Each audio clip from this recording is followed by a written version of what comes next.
नमस्कार, सुप्रभात। स्वागत है आपका राज्यसभा टीवी में। मैं हूं आपके साथ अमृता चौरसिया। खबरों पर विस्तार से नजर डालेंगे, लेकिन सबसे पहले शुरुआत सुर्खियों के साथ। आज से सुबह 9 बजे राज्यसभा और दोपहर 3 बजे शुरू होगी लोकसभा की कार्यवाही।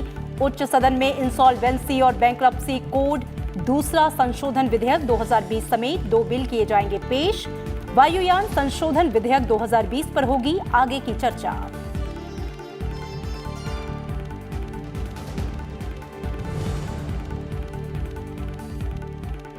लद्दाख में सीमा पर घटनाक्रम के बारे में रक्षा मंत्री राजनाथ सिंह का लोकसभा में बयान आज।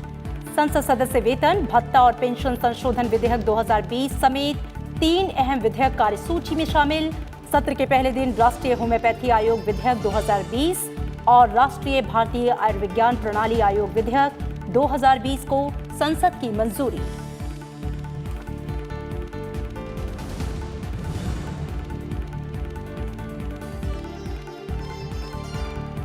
राज्यसभा के दोबारा उपसभापति चुने जाने के बाद हरिवंश का बेहतर लोक प्रशासन के लिए डिजिटलीकरण पर जोर। कहा, तकनीक से आएगी पारदर्शिता। राज्यसभा टीवी से खास बातचीत में कोविड-19 के खिलाफ लड़ाई में सांसदों की भूमिका को बताया अहम।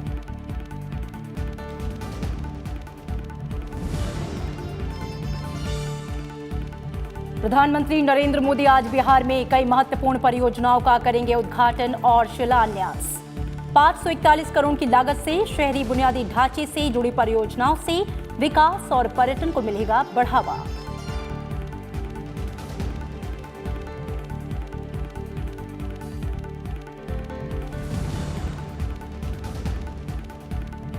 और कोविड-19 से स्वस्थ होने वालों की संख्या में लगातार बढ़ोतरी। रिकवरी दर 78% पहुंची। अब तक 37,80,000 से अधिक मरीज हुए ठीक। पिछले 24 घंटों के दौरान 9,78,000 से अधिक परीक्षण।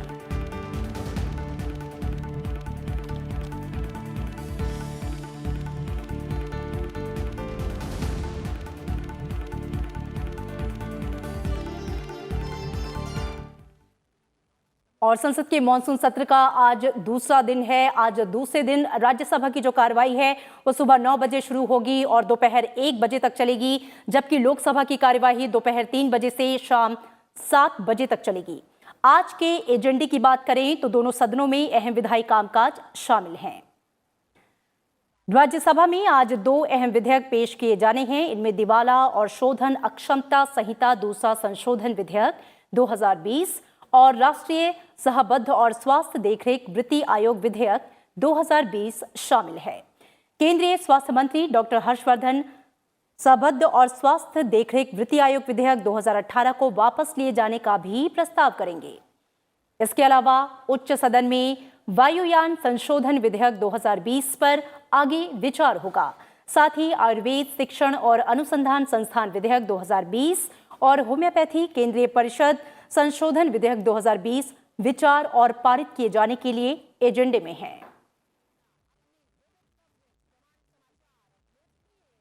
लोकसभा की बात करें तो लोकसभा में आज रक्षा मंत्री राजनाथ सिंह लद्दाख में सीमा पर घटनाक्रम के बारे में बयान देंगे। इसके अलावा सदन में आज 3 अहम विधेयक विचार और पारित किए जाने के लिए कार्यसूची में शामिल हैं। इनमें संसद सदस्य वेतन, भत्ता और पेंशन संशोधन विधेयक 2020, आवश्यक वस्तु संशोधन विधेयक 2020 और बैंककारी विनियमन संशोधन विधेयक 2020 शामिल है। साथ ही दोनों सदनों में श्रम संबंधी स्थायी समिति के प्रतिवेदन भी पेश किए जाएंगे।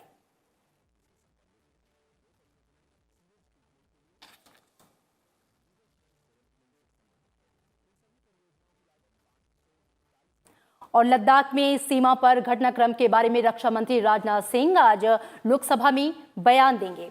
हाल ही में वास्तविक नियंत्रण रेखा पर तनाव को कम करने को लेकर भारत चीन 5 बिंदुओं पर सहमत हुए हैं। मॉस्को में दोनों के विदेश मंत्रियों की बैठक में सैनिकों के बीच बातचीत जारी रखने, तुरंत पीछे हटने और सभी समझौतों और प्रोटोकॉल्स का पालन करने पर सहमति बनी है।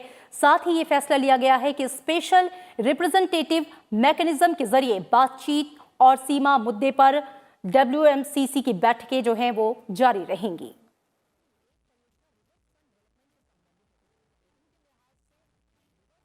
और इससे पहले कल कोरोना काल में विशेष इंतजामों के साथ संसद के मानसून सत्र की जो है वो शुरुआत हो गई। संसद का मानसून सत्र 1 अक्टूबर तक चलेगा। सत्र के पहले दिन राज्यसभा की कार्यवाही दोपहर 3 बजे से शुरू हुई, जो 7 बजे तक चली। राज्यसभा के 252वें सत्र के पहले दिन राज्यसभा के सभापति एम वेंकैया नायडू ने सभी सदस्यों से कार्यवाही को सुचारू रूप से संचालित करने में सहयोग की अपील की। उन्होंने कहा कि विधेयकों और कोविड-19 महामारी समेत देश हित से जुड़े विषय पर सार्थक चर्चा उनकी प्राथमिकता है। Since the general elections in 2014, the overall productivity of the 20 sessions have been 74%. This shows a declining curve of productivity of the House. However, there is a certain silver lining. The overall productivity of the last 3 sessions of the House has been 94.60%, the best for 3 consecutive sessions in the last 5 years. Rajya Sabha से NDA के उम्मीदवार हरिवंश दूसरी बार उच्च सदन के उपसभापति चुने गए हैं। उन्होंने आरजेडी सांसद और विपक्षी दलों के संयुक्त उम्मीदवार मनोज झा को हराया।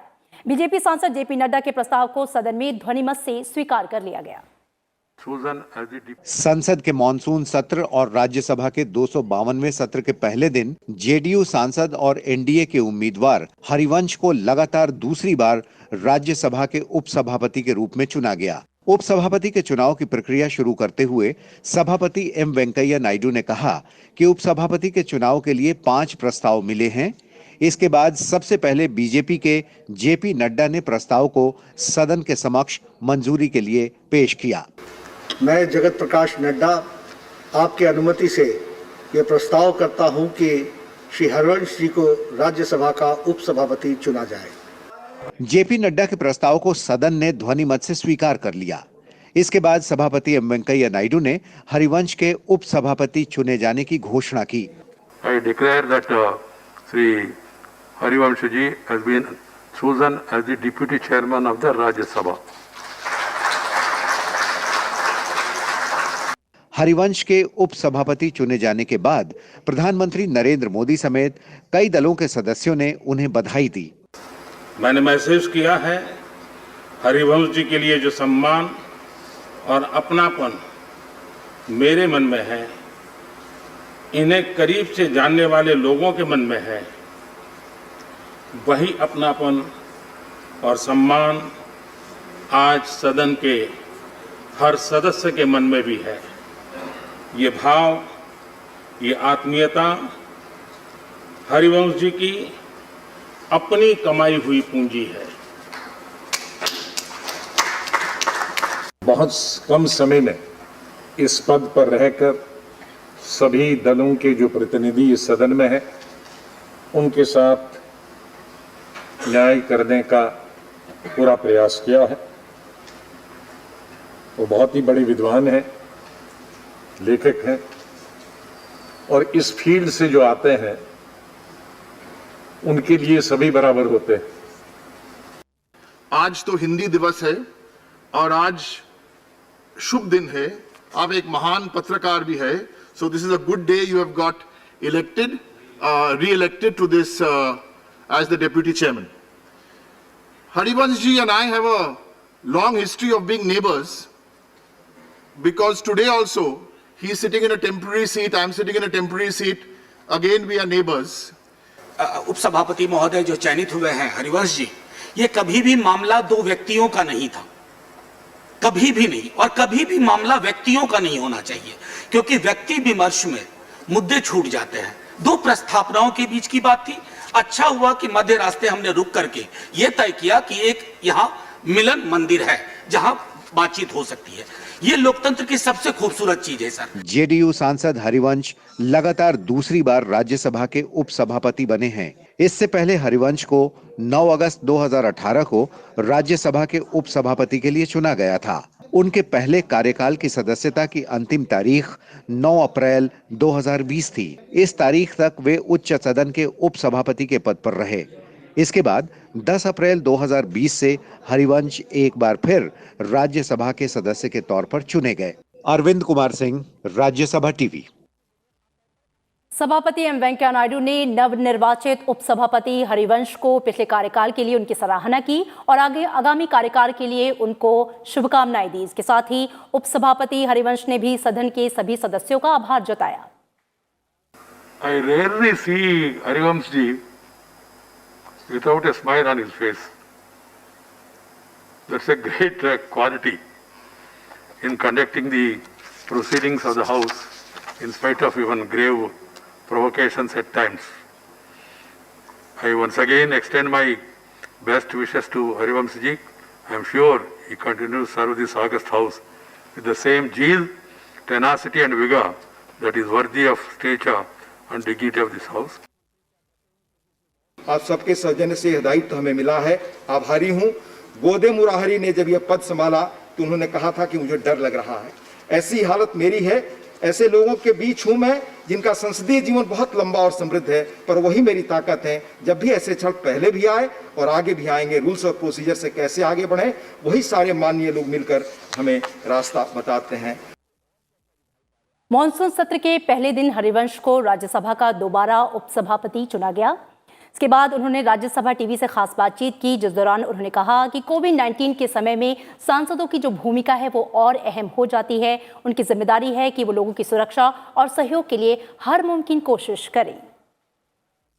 राज्यसभा टीवी से खास बातचीत में उपसभापति हरिवंश ने कोविड-19 जैसी स्वास्थ्य आपदा की स्थिति में सांसदों की भूमिका का जिक्र करते हुए कहा कि ऐसे में उनकी जिम्मेदारी और अधिक बढ़ जाती है। उन्होंने कहा कि कोविड-19 से निपटने में सांसद निर्णायक भूमिका निभा सकते हैं। ये बड़ा बदलाव है दुनिया में, उसका असर पार्लियामेंट में ही क्या सब में पड़ा है। एजुकेशनल इंस्टीट्यूशंस में पड़ा, एडमिनिस्ट्रेशन में पड़ा, मीटिंग्स में पड़ा, इलेक्शन पर पड़ा, जुडिशियरी पर पड़ा। कोई जीवन का क्षेत्र बताइए जो बचा हो।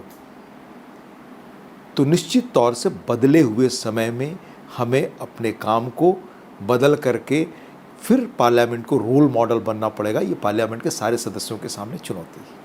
उपसभापति ने कहा कि भारत पहले से ही डिजिटल प्रौद्योगिकी पर काम कर रहा है, लेकिन कोविड-19 महामारी की वजह से डिजिटल प्रौद्योगिकी का उपयोग और अधिक बढ़ गया है। डिजिटलीकरण से शासन में भी सुधार की संभावनाएं बढ़ जाती हैं। दुनिया में जिन देशों ने टेक्नोलॉजी के सहारे अपने को बदला वो आगे है। अमेरिका की ताकत क्या है? क्योंकि वो नॉलेज सोसाइटी है। पहले हमारे यहाँ माना जाता था जब एक तरह से विचारों का आधिपत्य था, दुनिया को विचारों ने बदला, राजनीति को विचारों ने बदला, तो माना जाता था कि हमारे देश में काशी, पाटलिपुत्र या दक्षिण के वो या पुणे या ये सब एक तरह से केंद्र हैं विचारों के। आज तो सिलिकॉन वैली अमेरिका का तय करता है कि दुनिया किस नई पद्धति से जाने वाली है। 2018 में हरिवंश ने उपसभापति पद के लिए हुए चुनाव में कांग्रेस के बीके हरिप्रसाद को हराया था। पेशे से पत्रकार हरिवंश ने दैनिक अखबार के संपादक के रूप में लंबे समय तक काम करने के अलावा पूर्व प्रधानमंत्री चंद्रशेखर के मीडिया सलाहकार भी रहे। उत्तर प्रदेश के सीताप दियारा में जन्मे हरिवंश ने बनारस हिंदू विश्वविद्यालय से स्नातक किया। कृति मिश्रा, राज्यसभा टीवी। और हमारे साथ संसदीय मामलों के संपादक अरविंद कुमार सिंह जुड़ गए हैं, उनसे बातचीत करेंगे। संसद सत्र का दूसरा दिन है अरविंद जी, और चूंकि कोविड काल है, हम जानते हैं बहुत सारी व्यवस्थाओं में जो है वो बदलाव किया गया है, तो बाकी सत्रों से काफ़ी अलग है ये सत्र।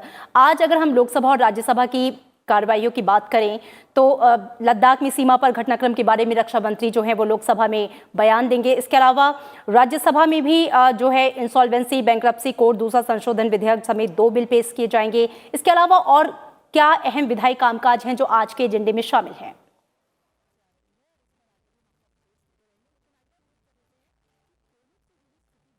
बिल्कुल, आज जो है देखेंगे तो एक तरह से जो विधायी कामकाज का दिन है, क्योंकि अपर हाउस में जो कल की बात थी, कल 2 बहुत ही महत्वपूर्ण कामकाज हुए हैं, जिसमें से एक उपसभापति के चुनाव जो कि बहुत ही ज़्यादा ज़रूरी था, और उसका असर आज से विधायी कामकाज पर भी पड़ेगा, क्योंकि सभापति के जिम्मे इस बीच में अगर आप देखेंगे तो बहुत ज़्यादा कामकाज उनके जिम्मे था। तो उनको एक ऐसा सहायक मिल गया है जिनके पास एक व्यापक अनुभव भी है, क्योंकि पिछली बार भी वो उपसभापति थे।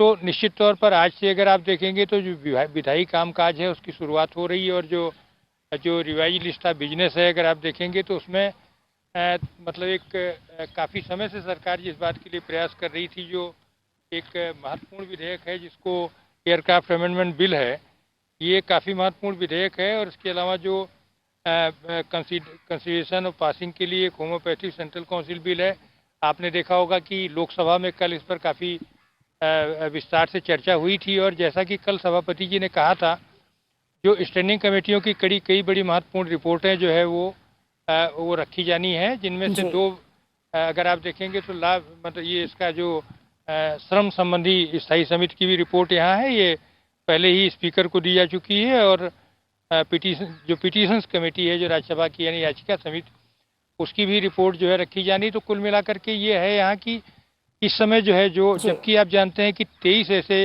विधेयक हैं जिन पर सरकार का सबसे ज़्यादा फोकस है, ये नए विधेयक हैं और उनमें भी 11 ऐसे हैं जो ऑर्डिनेंस को रिप्लेस करने वाले हैं। तो उम्मीद यही की जाती है कि जिस तरह से कल हाउस चला है और ये भी देखा है कि जो बैठ करके जो सांसद जो बोल रहे हैं नए बदलाव में, तो कम से कम शब्दों में अपनी बात कहने की बात, तो बिलों के लिए जो लंबा समय लगना है वो थोड़ा सीमित होगा और बहुत सारे विधायी कामकाज हो पाएंगे, ऐसा लगता है। जी, तो आज कुल मिला के संसद के दोनों सदनों में अहम विधायी कामकाज का दिन है। बहुत शुक्रिया अरविंद जी इस पूरी बातचीत के लिए आपका।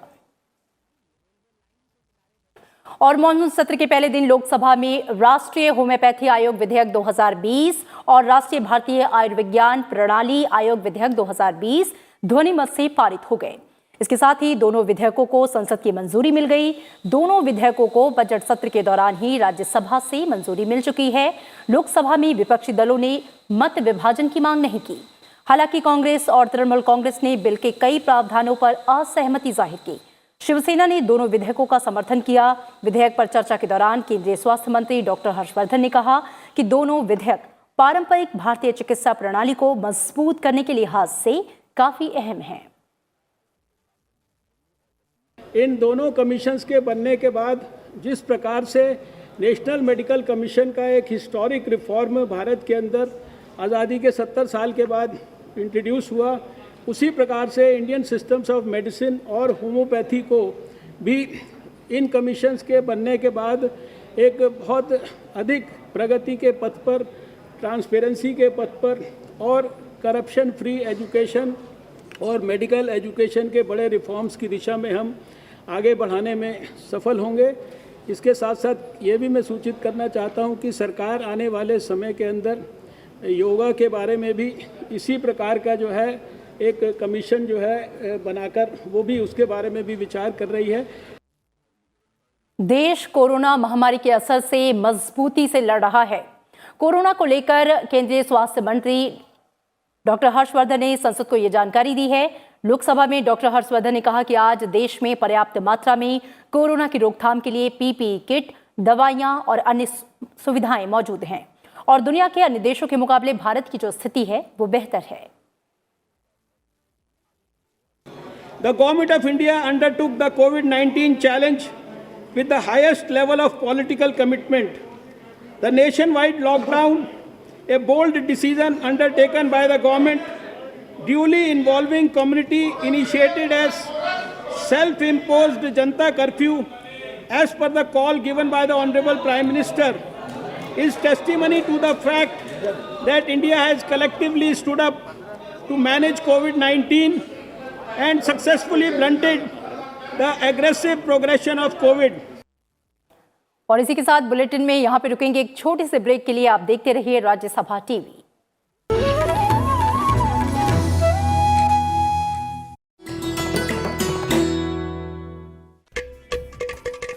घटम प्राचीन दक्षिण भारतीय ताल वाद्य जब बजता है तो सृष्टि के 5 तत्वों धरा, जल, वायु, अग्नि और आकाश के स्वर को इसकी धुन में किया जा सकता है महसूस। घटम पर उंगलियों और हथेली के थाप से उत्पन्न हुई स्वर तरंग पैदा करती है अद्भुत ताल।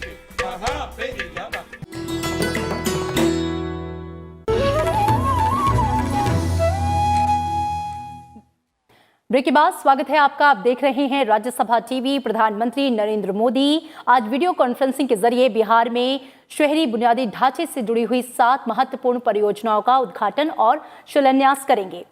इन सभी परियोजनाओं की जो लागत है वो 541 करोड़ रुपए है। सभी परियोजनाओं का क्रियान्वयन बिहार के नगर विकास एवं आवास विकास के अधीन बुडको द्वारा किया जा रहा है। प्रधानमंत्री नरेंद्र मोदी आज वीडियो कॉन्फ्रेंसिंग के जरिए बिहार में शहरी बुनियादी ढांचे से जुड़ी 7 महत्वपूर्ण परियोजनाओं का उद्घाटन और शिलान्यास करेंगे। इनमें से 4 परियोजनाएं जलापूर्ति से संबंधित हैं, 2 परियोजनाएं सीवरेज ट्रीटमेंट के लिए और 1 परियोजना रिवर फ्रंट डेवलपमेंट से संबंध है। प्रधानमंत्री बेऊर और पटना नगर निगम क्षेत्र में ही करम लीचक में नमामि गंगे योजना के अंतर्गत बनाए गए सीवरेज ट्रीटमेंट प्लांट का उद्घाटन करेंगे। प्रधानमंत्री सीवान नगर परिषद और छपरा नगर निगम क्षेत्र में अमृत मिशन के तहत 2 जलापूर्ति योजनाओं का लोकार्पण करेंगे। इन दोनों योजनाओं के तहत स्थानीय नागरिकों को 24 घंटे पीने का शुद्ध जल मिलेगा। इसके अलावा मुंगेर नगर निगम और नगर परिषद जमालपुर में भी जलापूर्ति योजना का शिलान्यास किया जाएगा। इसके अलावा प्रधानमंत्री नमामि गंगे योजना के अंतर्गत मुजफ्फरपुर रिवर फ्रंट डेवलपमेंट योजना का शिलान्यास करेंगे, जिसके अंतर्गत मुजफ्फरपुर शहर के 3 घाटों का विकास किया जाएगा। रिवर फ्रंट पर कई प्रकार की मूलभूत सुविधाएं उपलब्ध होंगी।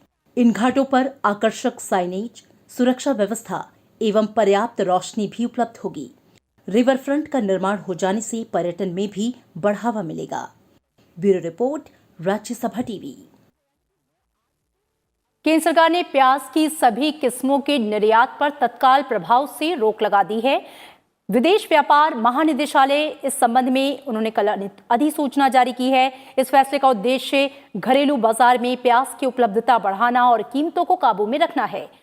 थोक मंडियों में 8 अगस्त से ही प्याज की कीमतों में धीरे धीरे तेजी देखी जा रही है।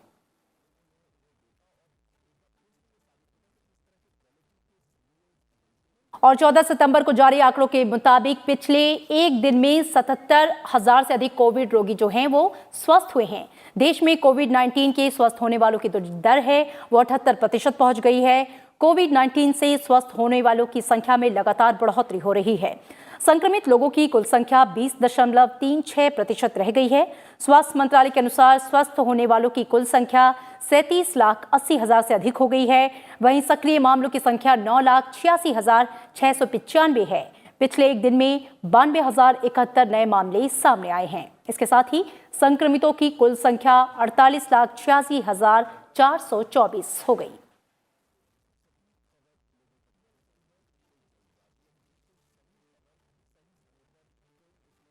कुछ देश ऐसे हैं जो कि आतंकवाद को बढ़ाने या फिर उसे समर्थन देने में, आक्रामक नीतियों को बढ़ाने में कोविड-19 का सहारा ले रहे हैं या कहें कि उसकी आड़ में अनुचित लाभ उठा रहे हैं।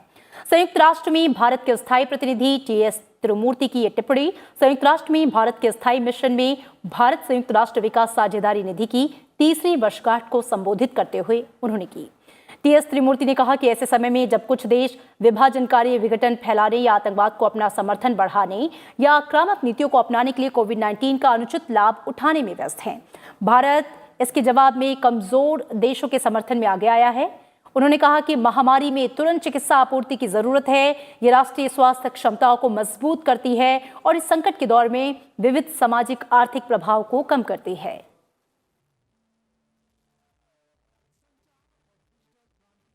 संयुक्त राष्ट्र में भारत ने चीन को मात देते हुए इकोनॉमिक एंड सोशल काउंसिल से जुड़े आयोग में जगह बना ली है। यह आयोग महिलाओं की स्थिति पर काम करता है। संयुक्त राष्ट्र में भारत के स्थायी प्रतिनिधि टीएस त्रिमूर्ति ने यह जानकारी दी। उन्होंने कहा कि महिलाओं को लेकर हमारी प्रतिबद्धता किस तरह की है और महिला सशक्तिकरण की दिशा में हम कितना काम कर रहे हैं। हम सभी सदस्यों का इसके लिए आभार व्यक्त करते हैं। आयोग में इस सीट को पाने के लिए भारत, चीन और अफगानिस्तान के बीच मुकाबला था। भारत और अफगानिस्तान को 54 में से अधिकतर सदस्यों का साथ मिला, जबकि चीन को निराशा हाथ लगी।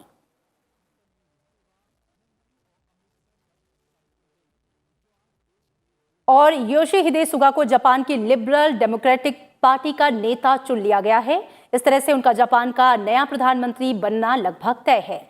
पार्टी स्तर पर हुए चुनाव में योशिहिदे को 534 में से 377 वोट मिले, जबकि उनके खिलाफ खड़े पूर्व रक्षा मंत्री शिगेरू इशिबा को 68 और पूर्व विदेश मंत्री फूमियो किशिदा को 89 वोट मिले। 71 वर्षीय योशिहिदे सुगा शिंजो आबे की सरकार में मुख्य कैबिनेट सचिव हैं, जो शिंजो आबे की सरकार के आर्थिक सुधार कार्यक्रम के बड़े समर्थक रहे हैं। उन्होंने जापान और अमेरिका के बीच चल रहे कूटनीतिक साझेदारी का भी समर्थन किया है। अब बुधवार को संसद में उनके नाम पर चुनाव किया जाएगा। लिबरल डेमोक्रेटिक पार्टी का संसद में बहुमत देखते हुए उनके प्रधानमंत्री बनने की जो राह है वो आसान लग रही है। गौरतलब है कि जापान के वर्तमान प्रधानमंत्री शिंजो आबे ने स्वास्थ्य कारणों के चलते 28 अगस्त को प्रधानमंत्री पद छोड़ने का ऐलान किया था।